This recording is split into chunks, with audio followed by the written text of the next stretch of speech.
அடுத்தது நீங்க யோக்குனோட அளவு நார்மலா நீங்க 3 இன்ச் மட்டும் வச்சுக்கோங்க. இதுக்கு மேல இந்த பாயிண்ட் மார்க் பண்றதுல தான் எல்லாருக்குமே டவுட் வரும். அதனால இதை மட்டும் நல்லா தெளிவா பாத்துக்கோங்க. நமக்கு தேவை இந்த உயரத்துல மிட் பாயிண்ட் வேணும். இதுல வந்து ஒரு 3/4 இன்ச் குறையும். இந்த இதுல வந்து அண்டர் பஸ்ட் வரணும்.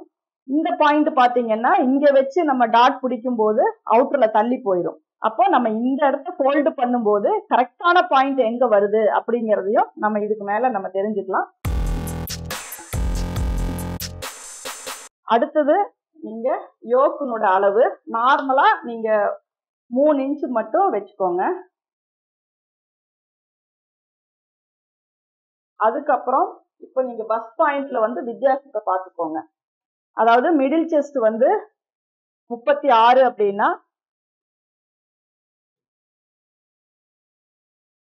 மைனஸ் இடுப்பு சுற்றளவை மைனஸ் பண்ணிட்டோம் அப்படின்னா 7 இன்ச் வருது. அப்போ இதுல டாட் பாத்தீங்க அப்படின்னா 1.25 வரும். 29 இடுப்பு சுற்றளவு. பஸ் பாயிண்ட் பாத்தீங்கன்னா மிடில் செஸ்ட் பாத்தீங்கன்னா 36. அப்போ இதுல இருந்து நம்ம இதை மைனஸ் பண்ணும்போது நமக்கு 7 இன்ச் கிடைக்கும். இந்த 7 இன்ச்சை வந்து நம்ம 4ஆ பிரிக்கும் போது 1.25, அதாவது பாதி வந்து 3, அதை பாதியா பிரிக்கும் போது 1.25 வருது. நான் இந்த 1.25 வந்து இங்க மார்க் பண்றேன். இங்க 3 இன்ச் வந்து உயரம் மார்க் பண்ணியிருக்கேன். இங்க இருந்து ஸ்ட்ரைட்டா 1.25 நான் இங்க மார்க் பண்றேன். சரிங்களா? இது வந்து ஸ்ட்ரைட் லைன். அதுக்கப்புறம் இங்க ஆம்ஹோல் சைடு ஒரு 1/4 இன்ச் மட்டும் நான் லிஃப்ட் பண்றேன். அதாவது மேல கரெக்டா மேல ஒரு 1/4 இன்ச். இந்த மறுபடியும் ரிப்பீட்டடா கேட்காதீங்க. இங்க எக்ஸஸா நான் எந்த கிளாத்துமே நான் இங்க விடல. மேல மட்டும் ஒரு 1/4 இன்ச் நான் மார்க் பண்ணிருக்கேன். இந்த ஆம்ஹோல்ல வந்து இதை மட்டும் இப்படி 1/4 இன்ச் லிஃப்ட் பண்ணிட்டு இந்த 1.25க்கு நான் லைன் போட்டிருக்கேன். ஃபர்ஸ்ட் நமக்கு ஃப்ரண்ட் எவ்வளோ, ஷோல்டர் எவ்வளோ, சேம் இதே ஆம்ஹோல், நெக்கு, ஷோல்டர் எல்லாம் இதே தான். இதுல எந்த சேஞ்சஸுமே நான் பண்ணல. சைட்ல 3 இன்ச் பட்டியினுடைய உயரம் வச்சிருக்கேன். டாட்டினுடைய டிஸ்டன்ஸ் மிடில் செஸ்ட்ல இருந்து இடுப்பு சுற்றளவை நான் மைனஸ் பண்ணிட்டு என்ன அளவு வருதோ அதை வந்து நான் இங்க மார்க் பண்ணிருக்கேன். எனக்கு 1.25 வருது. அதை வந்து நான் இங்க மார்க் பண்ணிருக்கேன். இங்க மேல பாத்தீங்க அப்படின்னா ஒரு 1/4 இன்ச் மட்டும் மேலதான் லிஃப்ட் பண்ணிருக்கேன். சைடு வந்து இதே அளவு தான். எக்ஸஸா எந்த கிளாத்துமே விடலனா. சரிங்களா? இப்ப இது வரைக்கும் தான் நான் இதை மார்க் பண்ணிருக்கேன். இப்போ வந்து இதை நான் எடுத்துறேன். இதே அளவுக்கு ஸ்ட்ரெயிட் லைன் போட்டுக்கோங்க. இதுல ஃப்ரண்ட் நெக் எவ்வளோ அப்படிங்கறத மார்க் பண்ணிக்கலாம். 6 இன்ச் அப்படின்னா ஒரு 1/2 இன்ச் சேர்த்து 7 இன்ச்சுக்கு மார்க் பண்ணிக்கோங்க.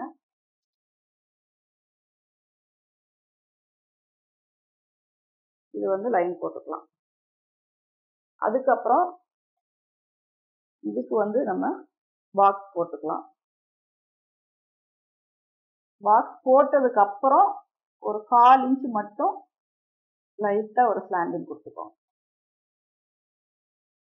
ஃபர்ஸ்ட் நார்மலான பாக்ஸ் போட்டிருக்கேன். அதுக்கப்புறம் ஒரு 1/4 இன்ச் டிஸ்டன்ஸ்ல மட்டும் கொஞ்சம் ஸ்லாண்டிங்க ஒரு லைன் போட்டிருக்கேன். இதுல வந்து நம்ம இது எதனால அப்படின்னா நம்ம ஷோல்டர் இந்த மாதிரி வைக்கும் போது ரொம்ப ஃப்ரண்ட் அவுட்டர்ல போயிடக்கூடாதுங்கிறதுக்காக மட்டும்தான் இங்க வந்து நான் ஒரு 1/4 இன்ச் ஸ்லாண்டிங், 1/4 இன்ச் 1/2 இன்ச் அவ்வளவுதான். அதுக்கு மேல ரொம்ப தள்ளி எல்லாம் வந்துடக்கூடாது. இந்த இடத்துல நான் இந்த கட்டிங் எல்லாம் அதே மெத்தடு தான். ஒரு 1/4 இன்ச் மட்டும் உள்ள ஷேப் பண்ணி கொடுக்குறேன். அதே பொசிஷன்ல மட்டும்தான். இந்த இடத்துல மட்டும் லிஃப்ட் பண்ணியிருக்கேன். இப்போ இங்க நெக்கு பாத்தீங்கன்னா இங்க வேணும்னா பேக் நெக் மாதிரி இங்கேயும் ஒரு 1/4 இன்ச் மட்டும் அகலப்படுத்திக்கலாம். ரொம்ப அகலம் வைக்க தேவையில்லை. இதுக்கும் அதே மாதிரி என்ன ஷேப் வேணுமோ, க்ளோஸ் ரொம்ப வைடா வேணும்னா இப்படி வச்சுக்கலாம். நார்மலா வேணும் அப்படின்னா இந்த அளவுக்கு ரவுண்ட் கொடுத்துக்கலாம். இதை மட்டும் கொடுத்தீங்கன்னா போதும். இங்க இருந்தே நீங்க ரவுண்டு வரையணும், நேரா வரல அப்படிங்கறதெல்லாம் தேவையே இல்லை. இந்த கார்னரை மட்டும் என்ன ஷேப் வேணுமோ அதை வச்சு நீங்க கரெக்ட் பண்ணீங்கன்னா போதும். இப்போ இங்க பாத்தீங்கன்னா இது 1/2 இன்ச் தான் சீம் அலவன்ஸ், அதே அளவு தான் இருக்கு. இதுல பாத்தீங்கன்னா 8 இன்ச் 16 இன்ச் அதே அளவு தான் இருக்கு. இது மட்டும்தான் நமக்கு தைக்கிற போர்ஷன் அதே மாதிரி இந்த சைட்லயும் போயிடும். இப்போ நெக்கு, ஆர்ம் ஹோல், உயரம் இது நமக்கு தெரிஞ்சிருச்சு. இதுக்கப்புறம் நம்ம இங்க கப் ஷேப் வந்து எப்படி மார்க் பண்ணணும் அப்படிங்கிறத பார்க்கலாம். இப்போ உங்களுக்கு மிட் பாயிண்ட் வந்து தெரியும். இது வரைக்கும் உங்களுக்கு கன்ஃபியூஷன் இருக்காது. எல்லா வீடியோஸ்லயுமே இது எல்லாமே நீங்க பார்த்துருப்பீங்க. இதுக்கு மேல இந்த பாயிண்ட் மார்க் பண்றதுல தான் எல்லாருக்குமே டவுட் வரும். அதனால இதை மட்டும் நல்லா தெளிவா பார்த்துக்கோங்க. ஃபர்ஸ்ட் நான் மார்க் பண்றது இந்த ஷோல்டர் அளவை 1/2 இன்ச் விட்டுருங்க. இதுக்கப்புறம் நான் இங்க 9 இன்ச் நான் ஃபர்ஸ்ட் லைன் மார்க் பண்றேன். இது நீங்க பாயிண்டா வச்சுக்கிட்டாலும் சரி, இல்ல லைன் போட்டுக்கிட்டாலும் ஓகே தான். ஏன்னா லைன் போட்டுட்டா உங்களுக்கு இன்னொரு சைடு எந்த இடத்துல இந்த சென்டர் வரும் அப்படிங்கிறத நீங்க தெரிஞ்சுக்கலாம். இப்போ இங்க 9 வச்சுட்டேன். அப்ப அதுல பாதி 4.5, இங்க வந்து 4.5 இன்ச் நம்ம மார்க் பண்ணிக்கலாம். என் பாடியிலையும் இதேதான் எனக்கு மிட் பாயிண்டா வரணுமா அப்படின்னா அப்படி வராது. நம்ம இந்த ஸ்லாண்டிங்க்கு தகுந்த மாதிரி கீழையும் அதே 4.5 இன்ச் மார்க் பண்ணிக்கிறேன். இதுக்கும் ஒரு லைன் போட்டுக்கோங்க.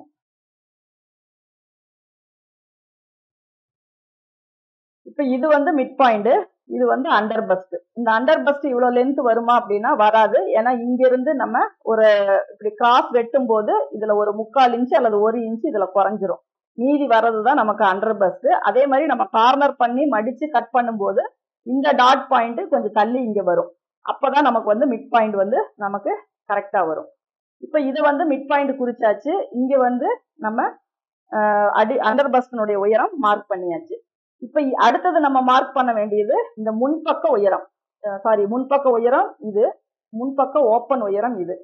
இதுல இருந்து இங்க வரைக்கும் இருக்கு நமக்கு முன்பக்க உயரம். இப்ப இதுல எந்த அளவு நம்ம மார்க் பண்ணும் அப்படின்னா இதுல இருக்கிறதுல பாதி மார்க் பண்ணிக்கலாம். 4.5 இருக்கு, நான் 2.25 மார்க் பண்றேன். சரிங்களா? இப்ப இதுதான் இங்க மிட் பாயிண்ட். இந்த 2.25 தான் இங்க வைக்கணுமா அப்படின்னா அதுவும் இல்ல. இதுக்கு கீழே நம்ம என்ன ஷேப், நல்ல கப் ஷேப் வந்து நல்லா ஃபிட்டிங்கா வேணும் அப்படின்னா இதை மேல ஏத்துவோம்.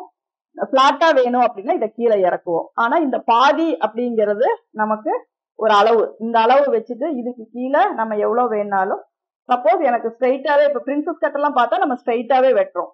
அந்த மாதிரி இல்லாம இதுல பாதி 2.25 நான் மார்க் பண்ணிட்டேன். இது முன்ன பின்ன நம்ம எப்படி வேணாலும் நம்ம வச்சுக்கலாம். இப்போ ஓப்பன் உயரம் பாத்தீங்கன்னா நீங்க கால்குலேஷன் போடுறபடி பாத்தீங்கன்னா 4 + 1 5 இன்ச் வருது. சரிங்களா? இப்ப இந்த அளவு வச்சு நம்ம இதுல மார்க் பண்ணலாம்.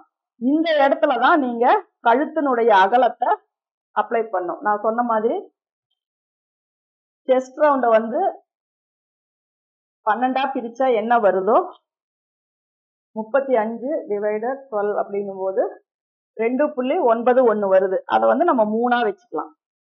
அப்போ 3 அப்படிங்கிறது நம்ம இப்படி கிராஸ் பண்ணுவோம்.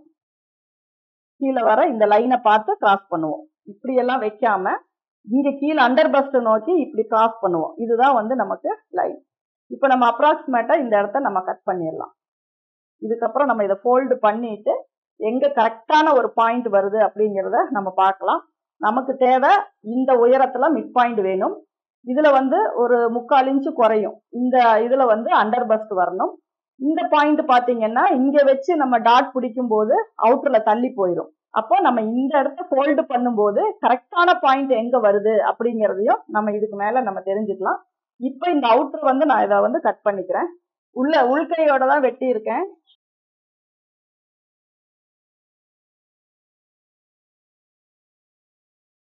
இதை நான் இப்ப ஸ்ட்ரைட்டாவே தான் வெட்டுறேன். முன்னாடி எந்த கிராஸும் கொடுக்கல. நான் என்ன மார்க் பண்ணேனோ அதோட அப்படியே கொடுத்துருக்கேன்.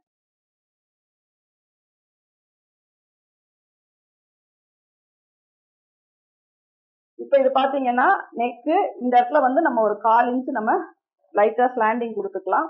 ஆர்ம் ஹோல் வந்து டீப் கட் பண்ணிட்டேன். இந்த இடத்துல நம்ம நாட்ச் போட்டுக்கலாம். இங்க இருந்து இங்க நம்ம மெஷர் பண்ணும்போது நமக்கு வர செஸ்ட் ரவுண்டை விட ஒரு 1/4 இன்ச் மட்டும் நமக்கு கம்மியா வரும். அதாவது 9.25 வர வேண்டிய இடத்துல 9.5 வரும். சரியா இருக்குங்களா? இங்க 9.5 வரும். இங்க வந்து இந்த 1/4 இன்ச்சை வந்து நம்ம ஸ்லாண்டிங்கா கட் பண்ணிடுவோம். அப்ப நம்ம போடும்போது இந்த டாட் போக நமக்கு ஃபிட்டிங் வந்து கரெக்டா வரும். இப்ப மேல் பக்கம் எல்லாமே நமக்கு ஓகே தான். இப்ப இங்க கீழே மட்டும் நம்ம எப்படி இது பண்றதுன்னு பார்க்கலாம். இப்ப இதுக்கு வந்து ரஃபா ஒரு இப்ப இந்த 3 இன்ச் நான் இங்க மார்க் பண்ணியிருக்கேன். இதுக்கு வந்து ஒரு ஸ்ட்ரெயிட் லைன் போட்டுக்கோங்க. அதே மாதிரி இங்க இங்க எந்த பாயிண்ட் வச்சிருக்கீங்களோ அந்த பாயிண்ட்டுக்கு லைன் போட்டுக்கோங்க. 3 இன்ச் டிஸ்டன்ஸ் எங்க பாயிண்ட் பண்ணீங்களோ அந்த பாயிண்ட்ல நீங்க இப்படி ஒரு லைன் போட்டுக்கோங்க. இப்ப இதுக்குள்ளதான் நமக்கு கப் ஷேப் வரும். இதை வந்து நம்ம கிராஸ் பண்ணிக்கலாம். இந்த இடத்துல நான் ஒரு கட் போட்டிருக்கேன். இந்த மிட் பாயிண்ட்டுக்கு நேராவே நம்ம இதை ஃபோல்டு பண்ணுவோம். அப்ப இந்த லைன் கூட நம்ம வைக்கும்போது கரெக்டா இப்படி வராது. ஏன்னா இந்த கட்டு வந்து எங்க சீட்டிங் ஆகுதோ அப்படிதான் நம்ம திருப்பி ஆகணும். அப்படி பார்க்கும்போது இங்கதான் வந்து இது சீட்டிங் ஆகுது. நான் உங்களுக்கு இது கிளாத்லயும் போட்டு காட்டுறேன். ஏன்னா கிளாத்ல போடும்போது உங்களுக்கு இன்னும் கொஞ்சம் நல்லா புரியும். இது வந்து மிட் பாயிண்ட். இந்த லைன் பாத்தீங்கன்னாவே உங்களுக்கு தெரியும், இதுதான் நமக்கு மிட் பாயிண்ட். இதுலதான் நம்ம செக் பண்ணணும். நான் வந்து டாட்டுக்கான அளவு 3 இன்ச் வச்சிருக்கேன். இங்க பாத்தீங்கன்னா எனக்கு 1.25 வரணும். இந்த 1.25 இங்க கொடுத்துருக்கேன் இல்லைங்களா, அந்த லைன் அந்த அளவு எனக்கு இங்க வரணும். அப்போ எனக்கு இந்த இடம் பாத்தீங்கன்னா கொஞ்சம் பத்தல. அப்போ லைட்டா தள்ளி ஃபோல்ட் பண்ணுவேன். கொஞ்சம் தள்ளி பண்ணும்போது எனக்கு 1.25 கரெக்டா வரும். இப்ப இந்த மிட் பாயிண்ட் வந்து நீங்க எப்படிதான் தப்பா வச்சிருந்தாலுமே இப்படி நீங்க ஃபோல்டு பண்ணும்போது உங்களுக்கு அது கரெக்டா வந்துடும். இங்க இருந்து இங்க 3 இன்ச்சு, இங்க இருந்து இங்க 1.25 இன்ச்சு, அவ்வளவுதான். இதை மட்டும் நம்ம லைன் போட்டுட்டு கட் பண்ணா இந்த லைன் இந்த கட்டு இந்த இதை மட்டும் அப்படியே ஸ்ட்ரைட் பண்ணிட்டு நீங்க வெட்டினா போதும்.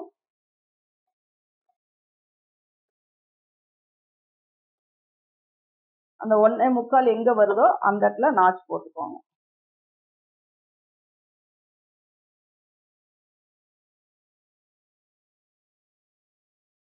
சரிங்களா? அப்ப இந்த அளவு பார்க்கும்போது நமக்கு கப் ஷேப்புக்கு என்ன லூஸ் வருதோ, அதாவது 40 வருது, 36 + 4 அப்படிங்கும்போது 40 இன்ச்சு வரும். அப்ப இந்த 40 இன்ச்சுல 10 இன்ச்சு இங்க வந்துருச்சு. இங்க 1.5 இன்ச்சு ஸ்டிச்சிங் போயிடும். இங்க வந்து 1/4 இன்ச்சு தையலுக்கு போயிடும். அப்ப இந்த இடையில இருக்க லூஸ் வந்து நம்ம கப் ஷேப்புக்கு ஃபிட்டிங் வந்து கரெக்டா வரும். மெயினா கப்புக்கு வந்து நீங்க கொடுக்கிற லூஸ் அளவு வந்து கரெக்டா இருக்கணும். அந்த அளவு வந்து கரெக்டா இருக்கா அப்படின்னு நீங்க தெரிஞ்சுக்கணும் அப்படின்னா